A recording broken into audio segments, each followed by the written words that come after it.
Hello friends, आज मैं ancient history का अगला पार्ट बताने जा रहा हूँ। इसका पिछला पार्ट जो मैंने डाला है वो आप लोग देख लेंगे, तभी उससे आगे ये समझ में आएगा। ये एनसीईआरटी के अकॉर्डिंग है। अगला पार्ट में है, मतलब इससे पीछे मैंने जो बताया उससे आगे है। अगला पीरियड है नवपाषाण काल, जिसका कि पीरियड है 400 BC से 2500 BC तक। इस काल में मनुष्य ने कृषि की शुरुआत की थी। तो कृषि की शुरुआत कब की थी? तो नवपाषाण काल में। पहला अनाज कौन था? तो गेहूँ, जौ और कपास। जम्मू कश्मीर के बुर्जहोम नामक स्थान पर मानव कंकाल के साथ कुत्ते की हड्डियों के भी साक्ष्य मिले हैं। मतलब इस ये बताने का सेंस ये है कि जब इंसान को मरने का बाद दफनाया जाता था तो उसके साथ साथ उसके पालतू कुत्ते को भी दफना दिया जाता था। बुर्जहोम से ही कुछ मिट्टी के बर्तन भी मिले हैं। अब अगला पीरियड है वो है आद्य ऐतिहासिक काल। इसी को कहा जाता है, इसी का पार्ट है क्या? सिंधु घाटी सभ्यता। सिंधु घाटी सभ्यता का पीरियड कब से कब तक है? तो 2500 BC से 1700 BC तक। यह सभ्यता शहरी सभ्यता थी। और एक चीज़, ये नवपाषाण काल का जो पीरियड है वो है 4000 BC से 2500 BC तक। ये आप लोग याद रखिएगा। सिंधु घाटी सभ्यता का जो पीरियड है वो 2500 BC से लेकर 1700 BC तक।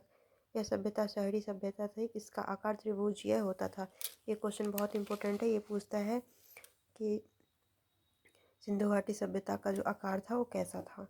इस सभ्यता की सबसे प्रमुख विशेषता यह थी कि यह नगर नियोजन और जल निकासी, इसमें मतलब यहाँ का जो घर होता था उसमें जल निकासी का व्यवस्था था। और ये सभ्यता कैसा था? नगर नियोजन था। ये भी क्वेश्चन बहुत इंपॉर्टेंट है। अगला है, इसी सभ्यता के लोगों ने तांबे में टीन मिलाकर कांसे का निर्माण किया था, इसीलिए इसे कांस्ययुगीन सभ्यता भी कहा जाता है। यानी कि सिंधु घाटी सभ्यता के जो लोग थे वही कांसा का निर्माण किए थे। और कांसा का निर्माण कैसे किए थे? तो तांबा में टीन मिलाकर। सिंधु घाटी सभ्यता के सर्वाधिक स्थल कहाँ मिले हैं? तो गुजरात में मिले हैं। अब इसका अगला पार्ट है हड़प्पा सभ्यता। हड़प्पा से मिलने वाली सबसे बड़ी इमारत एक 12 कक्ष का क्या था? अन्नागार था। ये आप लोग को पता होगा, ये बहुत इंपॉर्टेंट क्वेश्चन है, पूछता भी है ये। इस सभ्यता की प्रमुख फसल गेहूं और जौ थी। एक कब्रिस्तान मिला है। शवों को केवल दफनाने की प्रथा हड़प्पा में ही थी। उर्वरता की देवी की मूर्ति मिली है। शंख का बना हुआ बैल भी मिला है। बटन के आकार की मोहरें। मतलब हड़प्पा सभ्यता में क्या सब मिला है ये इसमें बताया है, जो कि पूछा जाता है क्वेश्चन में। अब बता रहे हैं अगला पॉइंट, अगला टॉपिक है मोहनजोदड़ो। मोहनजोदड़ो से क्या मिला है? तो नटराज की मूर्ति मिला है, पशुपति की मूर्ति मिला है, एक स्वास्तिक चिन्ह भी मिला है, नृत्य करती हुई बालिका की मूर्ति मिला है जो कि कांसे से बनी हुई थी। महाविद्यालय भवन का साक्ष्य मिला है। एक श्रृंगार बॉक्स भी मिला है। प्रत्येक मकान में एक कुएं का साक्ष्य मिला है। भारत का सबसे पुराना नृत्य कला कौन सा है? तो वह शिव तांडव। उसका भी कहाँ से मिला है? मोहनजोदड़ो से साक्ष्य मिला है। अगला है चहुंद्रो। इस सभ्यता का एकमात्र ग्रामीण क्षेत्र था। यहाँ हमें गोल ईंटें मिली हैं। चहुंद्रो जो था एक ग्रामीण मात्र सभ्य, मतलब इस सभ्यता का एकमात्र ग्रामीण क्षेत्र था। तो कौन था वो? चहुंद्रो। यहाँ हमें गोल ईंटें मिली हैं, बेलनाकार मोहरें मिली हैं, बिल्ली का पीछा करते हुए कुत्ते का चित्र मिला है, चूड़ियाँ एवं लिपस्टिक के साक्ष्य मिले हैं, एक हाथी का दांत भी मिला है। बहुत इंपॉर्टेंट क्वेश्चन है, ये सब पूछता है एग्जाम में, तो कहाँ से क्या मिला है। अब अगला टॉपिक है लोथल। यह इस सभ्यता का बंदरगाह था। इस सभ्यता की वाणिज्यिक राजधानी भी थी। पूछता है लोथल क्या था? तो बंदरगाह भी था और वाणिज्यिक राजधानी भी था। फारस की मुद्रा भी मिला है, घोड़े की अस्थियां मिली है, चावल के दाने के साक्ष्य मिले हैं, एक मम्मी नहीं सब शव को बोला जाता का साक्ष्य भी मिला है। सिंधु घाटी सभ्यता की 2 प्रशासनिक राजधानियाँ भी जिन्हें जुड़वा राजधानियाँ भी कहा जाता है। हड़प्पा व मोहनजोदड़ो इस सभ्यता की लिपि में 64 मूल चिन्ह, जिसे भाव चित्रात्मक लिपि कहा जाता है। यह लिपि पहले राइट टू लेफ्ट फिर लेफ्ट टू राइट लिखा जाता है। लगभग 1750 ईसा पूर्व में इस सभ्यता का बाढ़ आने के कारण यह सभ्यता समाप्त हो गई। लेकिन अलग अलग इतिहासकारों का अलग अलग मानना है। कोई भूकंप, कोई बाढ़, कोई बोलते हैं आग लगने के कारण, बहुत सारा इसमें बताया गया, लेकिन प्रमुखतः इसमें बाढ़ ही माना गया है।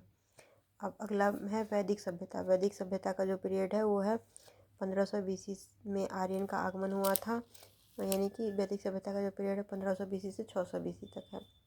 और 1500 BC में आर्यन का आगमन हुआ था। यह मध्य एशिया से आए थे। बाल गंगाधर तिलक के अनुसार यह तिब्बत से आए थे। ऐसे इसको माना जाता है जो आर्यन मध्य एशिया से आए थे, लेकिन बाल गंगाधर तिलक मानते हैं कि ये तिब्बत से आए थे। संपूर्ण उत्तर और उत्तरी पश्चिमी में आर्यों ने एक ग्रामीण सभ्यता शुरू की जिसे वैदिक सभ्यता कहा जाता है। इस सभ्यता के लोगों का मुख्य कार्य कृषि एवं पशुपालन था। इस सभ्यता के परिवार पितृसत्तात्मक हुआ करते थे। अगला है ऋग्वैदिक काल। ऋग्वैदिक यह सभी वेदों में सबसे प्राचीन वेद है। तो सबसे प्राचीन वेद कौन है? तो ऋग्वेद। इसमें 10 मंडल हैं। सभी मंडलों का संकलन वेद व्यास के द्वारा किया गया है। सबसे पुराना मंडल है 2 से 7 और नवीनतम मंडल है 10। ऋग्वेद का तीसरा मंडल की रचना विश्वामित्र द्वारा किया गया था, जिसमें कि गायत्री मंत्र की रचना की गई है। 10वां मंडल महासूत्रीय वर्ण व्यवस्था है, जिसमें कि ब्राह्मण, क्षत्रिय, वैश्य और शूद्र पूछता है चारों जाति का जो वर्णन है ऋग्वेद के कौन से मंडल में है? तो है 10वें मंडल में। अब है ऋग्वेद में वैदिक काल की सबसे पवित्र नदी सरस्वती को बताया गया है। सबसे महत्वपूर्ण नदी सिंधु को, यानी कि ऋग्वेद में वैदिक काल की सबसे पवित्र नदी किसको माना गया है? तो सरस्वती को। और सबसे महत्वपूर्ण माना गया है तो सिंधु को। गंगा का उल्लेख 1 बार है और यमुना का 3 बार है। रुद्र शब्द का उपयोग भी ऋग्वेद में किया गया है। रुद्र शब्द का 3 बार किया गया है। सबसे ज़्यादा बार जो उपयोग किया गया है 355 बार, वो पिता के लिए। उसका दूसरा स्थान है जन का 275 बार, इंद्र के लिए 2800, माता के लिए 234। वह व्यक्ति जो ऋग्वेद के मंत्रों का उच्चारण करता है उसे होत्री कहा जाता है। अब अगला पॉइंट है सामवेद। सामवेद को ही भारतीय संगीत का जनक कहा जाता है। संगीत के 7 सुरों का उल्लेख सामवेद से ही प्राप्त हुआ है। इसमें सूर्य देव की स्तुति से संबंधित मंत्र का संकलन है। जो व्यक्ति सामवेद के मंत्रों का उच्चारण करता है उसे उद्गाता कहा जाता है। अगला वेद है यजुर्वेद। इस वेद के सभी यंत्र यज्ञों में नियमों से संबंधित एवं अन्य धार्मिक क्रियाकलापों संबंधित मंत्रों का संकलन, यानी कि यजुर्वेद में जितने भी मंत्र हैं वो यज्ञ से संबंधित है। यह एकमात्र वेद है जिसमें गद और पद दोनों है। एक क्वेश्चन बहुत इंपॉर्टेंट पूछते हैं, गद और पद वाला वेद कौन है? तो यजुर्वेद। यजुर्वेद के मंत्रों का उच्चारण करने वाले व्यक्ति को अर्धवर्यु कहा जाता है। अगला जो है वो अथर्ववेद है। इसके सभी मंत्रों, काला जादू और वशीकरण के उपचार, प्रेत आत्माओं से निवारण एवं अन्य आयुर्वेदिक उपचारों का संकलन किया गया है। यानी अथर्ववेद में जो मंत्र है वो जादू टोना के लिए है। पूछता है जादू टोना वाला वेद किसे कहा जाता है? तो अथर्ववेद को कहा जाता है। क्वेश्चन पूछता है। यह वेद सभी वेदों में सबसे नवीन है। सबसे पुराना है ऋग्वेद और सबसे नया है अथर्ववेद। इस वेद के मंत्रों का उच्चारण करने वाला ब्रह्मा कहलाते हैं। आप लोगों के वीडियो कैसा लगा इसका अगला पार्ट में मैं बताने वाली हूँ। पहले आप लोग बताएंगे कि कैसा लगा वीडियो।